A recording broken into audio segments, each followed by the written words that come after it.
1970 के दशक में भारत में खुले में शौच की समस्या बहुत गंभीर थी।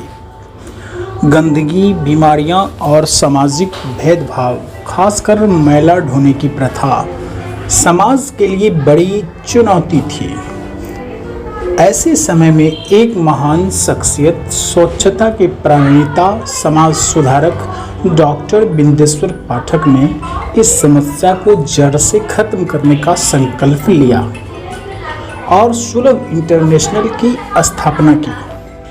सुलभ का आमतौर पर उद्देश्य खुले में शौच की समस्या खत्म करना था, सस्ती और स्वच्छ शौचालय व्यवस्था उपलब्ध कराना, मैला ढोने की अमानवीय प्रथा को खत्म करना, स्वच्छता के साथ सामाजिक सम्मान और रोजगार के अवसर देना।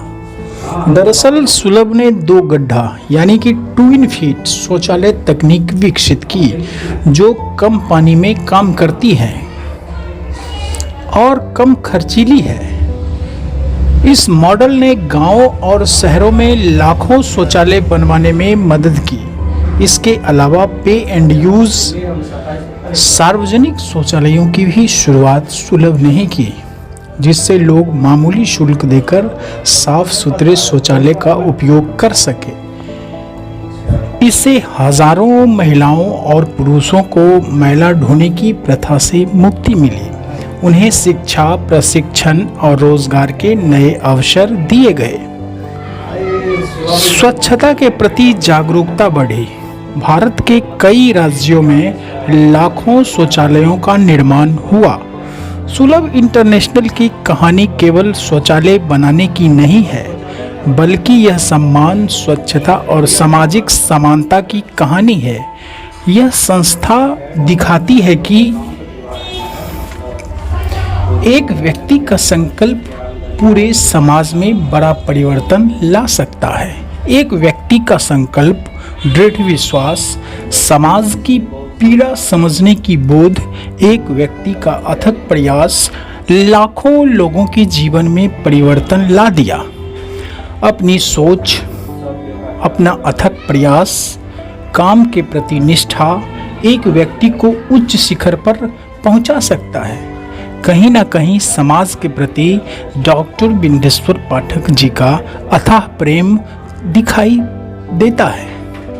समाज की पीड़ा, दर्द और वंचित और अछूत तबके के लोगों की आह अपने सीने में लेकर एक आम आदमी महात्मा गांधी का सिर्फ सपना पूरा नहीं किया, बल्कि उनके अथक प्रयास, उनकी दूरदर्शिता सोच ने उन मुकाम पर पहुंचा दिया जिसकी कल्पना भी नहीं किया जा सकता है। वो शख्सियत, समाज सुधारक, स्वच्छता के आधुनिक युग के गांधी कहना उचित होगा।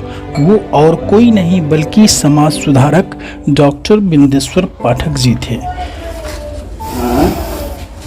दरअसल एक ऐसी जगह जिसके बारे में सुनकर लोग पहले हंसते हैं और फिर हैरान रह जाते हैं। क्या आपने कभी टॉयलेट म्यूजियम के बारे में सुना है? यह कोई मजाक नहीं है, यह है दुनिया का अनोखा संग्रहालय, सुलभ इंटरनेशनल म्यूजियम ऑफ टॉयलेट्स, जो स्थित है महावीर एनक्लेव, पालम, न्यू दिल्ली में। लेकिन सवाल यह है, टॉयलेट का भी म्यूजियम? आखिर क्यों? इस कहानी की शुरुआत होती है एक इंसान से, समाज सुधारक डॉक्टर बिंदेश्वर पाठक।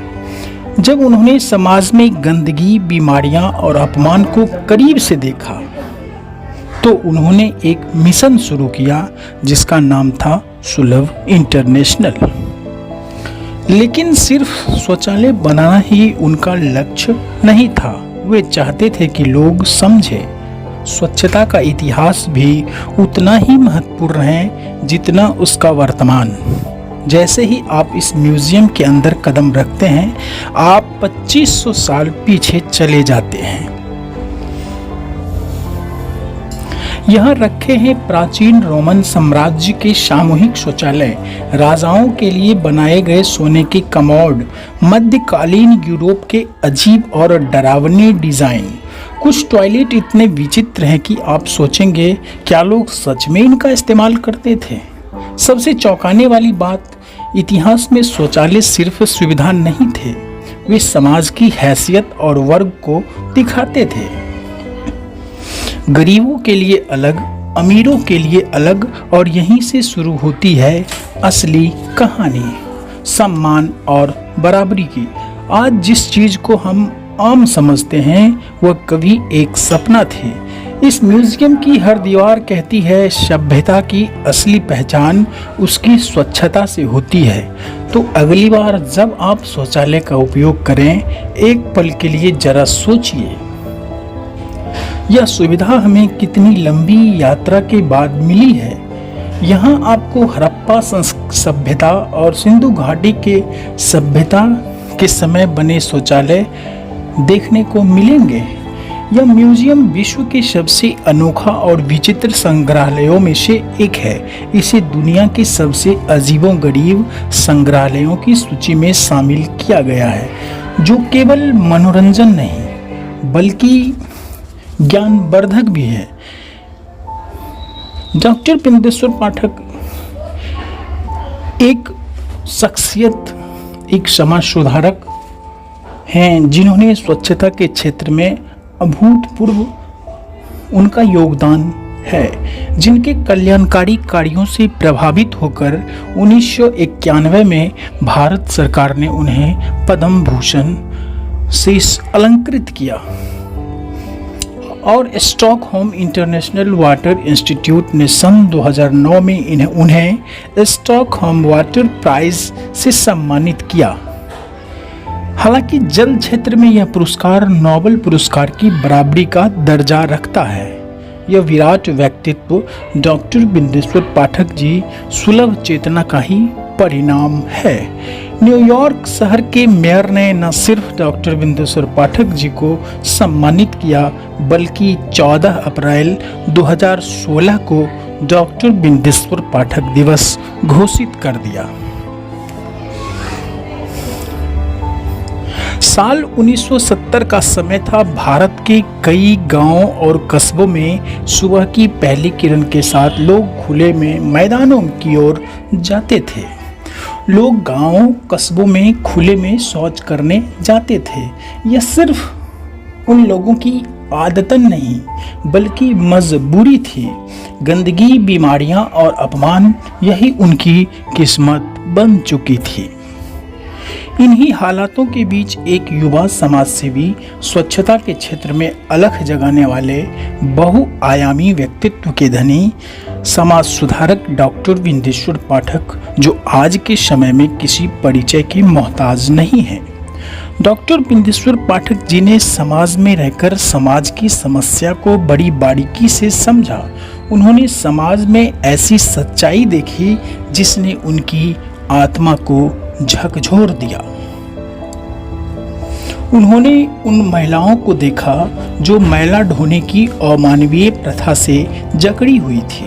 सिर पर गंदगी से भरी टोकरी, समाज की नजरों में तिरस्कार और जीवन में कोई उम्मीद नहीं। एक दिन एक वृद्धा ने उनसे कहा, बाबूजी, क्या हमारी जिंदगी कभी बदलेगी? क्या हमें भी इज्जत मिलेगी?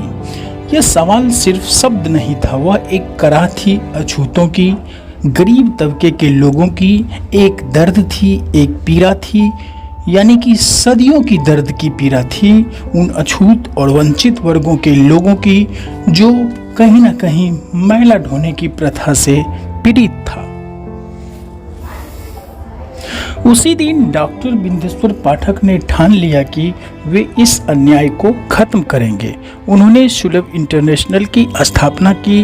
लोग हंसे, ताने दिए, शौचालय बनाकर समाज बदलेगा, ऐसे विचार लोगों के थे उनके प्रति। लेकिन उन्होंने हार नहीं माना। उन्होंने सस्ता और स्वच्छ ट्विन पिट शौचालय मॉडल शुरू किया। धीरे धीरे गाँव में शौचालय बनने लगे, महिलाओं को सम्मान मिलने लगा।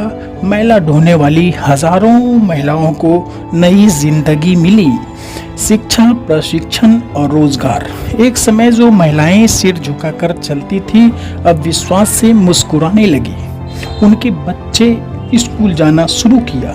सालों बाद वही वृद्धा जिनकी आंखों में कभी आंसू थे, मुस्कुराते हुए बोली, बाबूजी अब हमें इज्जत से जीना आता है। यह कहानी सिर्फ शौचालय की नहीं है, ये कहानी है सम्मान की, साहस की और इंसानियत की।